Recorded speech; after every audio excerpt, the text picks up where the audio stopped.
राधे राधे, नमस्कार। कैसे हैं आप सभी लोग? आशा करें कि अच्छे होंगे। सबका स्वागत है। बहुत दिनों से वीडियो नहीं बना पा रही थी, थोड़ा समय का अभाव हो गया था। तो आज हम लोग पढ़ते हैं संधि विच्छेद। पुराने प्रश्नों को हल करते हैं। और पुराने प्रश्नों को हल करने का मतलब ये नहीं कि वही आ जाएगा, लेकिन उससे मिलता जुलता तो ज़रूर आता है। तो ज़रूर पुराने प्रश्नों को हल करें। तो आइए पढ़ते हैं। जगन्नाथ शब्द में कौन सी संधि है? तो इसमें है जगत धन्नाथ व्यंजन संधि। नवोढ़ा शब्द का सही विच्छेद है तो नवधन ऊड़ा। तीसरा नंबर का उत्तर सही है। यण संधि का संबंध किस संधि विशेष से है? तो स्वर संधि से है। अन्वेषण का शुद्ध विच्छेद है तो अनुधन एसर चौथा सही है। यदि ए ओ ए औ के आगे कोई भी स्वर हो तो इसके स्थान में आय आय हो जाता है। तो यह कौन सी स्वर संधि कहलाती है? तो अयादि स्वर संधि। उड्डयनम का सही संधि विच्छेद होगा तो दूसरा है उदधंडयनम। सुधनागतम स्वागतम। इस संधि में निम्नलिखित में से कौन सा सूत्र लागू होगा? तो इको यड़च लागू होगा। अस्तो अश्चुनाश्चु सूत्र के अनुसार अश्चुत्व संधि का निम्न में से कौन सा उदाहरण सही है? तो पहला उदाहरण सही है, रामस चिनोति रामस चुनोति। विष्णुवे शब्द का सही विच्छेद है तो विष्णुधन ए। कृष्णकत्वम शब्द में संधि है तो कृष्णकत्वम में है कृष्णय कत्वम में है वृद्धि संधि। ए की मात्रा है। कृष्णापन्न में शब्द में संधि है तो दीर्घ संधि। पित्राकृति में शुद्ध संधि विच्छेद है तो पितृधन आकृति है। व्याप्त में संधि है तो यण संधि। पवन शब्द में कौन सी संधि है? तो गुड़ संधि। पोधन अयन गुड़ संधि। दैत्य धन अरिह दैत्यारी एक उदाहरण है। दैत्य धन अरि व्यंजन संधि। स्वर संधि का कह धन अपि को अपि कह धन अपि कोयप को अपि। प्रतिधन आरोपण की संधि होगी प्रत्यारोपण। तीसरा अनंत शब्द का सही विच्छेद होगा अनधन अंत। यदि अ या आ के बाद ई या ई आए तो दोनों मिलकर ए हो जाते हैं। ये स्वर संधि कहलाती है तो गुड़ संधि कहलाती है। वृद्धि में ए हो जाते हैं।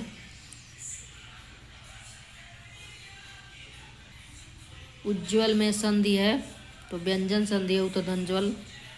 तल्लीन का संधि विच्छेद है तो जगत धन ईस। 24 नंबर का जगत धन ईस। तो यह है जगत धन ईस। प्रत्यक्ष में संधि है प्रतिधन यक्ष।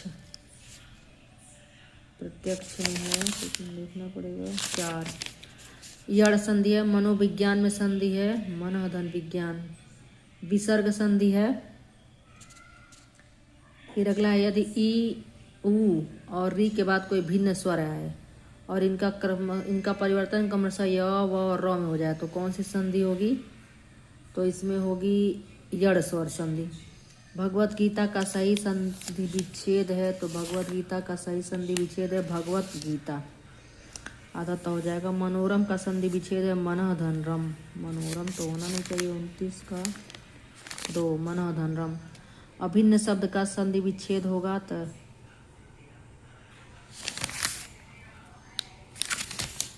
अभित धन न। उज्ज्वल शब्द का सही संधि विच्छेद है तो उत धन ज्वल। इत्यादि का सही विच्छेद है इति धन आदि पहला। और अन्याय का संधि विच्छेद होगा अन्याय का 33 नंबर दूसरा उत्तर सही होगा। अन्य धन अन्य अन्यान्य। स्व अस्तयस्तु का संधि विच्छेद होगा। कौन सा प्रश्न है ये? 34 नंबर का। तो 34 नंबर का उत्तर तो मुझे नहीं मालूम है। 1 है तो ये होगा स्वस्थ धन अस्तु। व्यंजन संधि का उदाहरण नहीं है उत धन आचरण। रामस धन टीके गंगा धन उदकम सत धन चित। तो इसमें रामस धन टीकते गंगा धन उदकम सत धन चित। 35 का क्या है?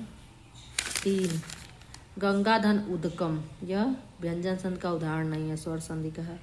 हरिश्चंद्र में कौन सी संधि प्रयुक्त है तो हरिश्चंद्र में व्यंजन संधि है। दुष्प्रकृति में कौन सी संधि है तो दुष्प्रकृति में दुर्धन प्रकृति विसर्ग संधि है। फिर क्या है, संधि विच्छेद का चयन कर पवित्र का पोधन इत्र, पवधन इत्र, पोधन इत्र 38 का 4 ही होना चाहिए। हाँ, पोधन इत्र गुड़ संधि है। पवित्र दिगंबर का दिकधन अंबर 39 का 3 होना चाहिए। 3 है। फिर क्या है, सप्तऋषि, सप्तऋषि का सप्तधन ऋषि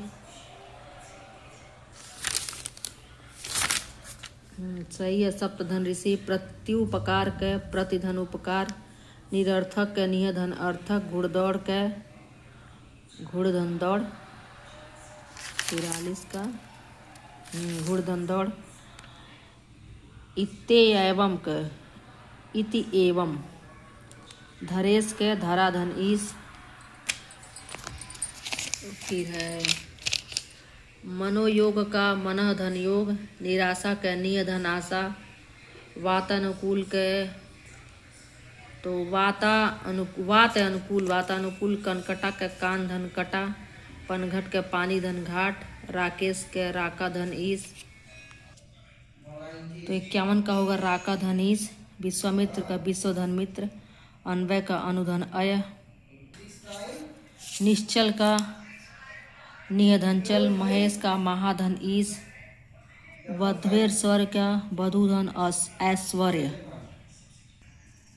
57 का सन्मति का सतधनमति, अभिषेक का अभिधन शेख, काव्योर्मी का काव्य धन उर्मी। 59 का 360 का 2, 61 के 4, 62 का 2, 63 का 2, 64 का 2, 65 का 1, 65 का 1,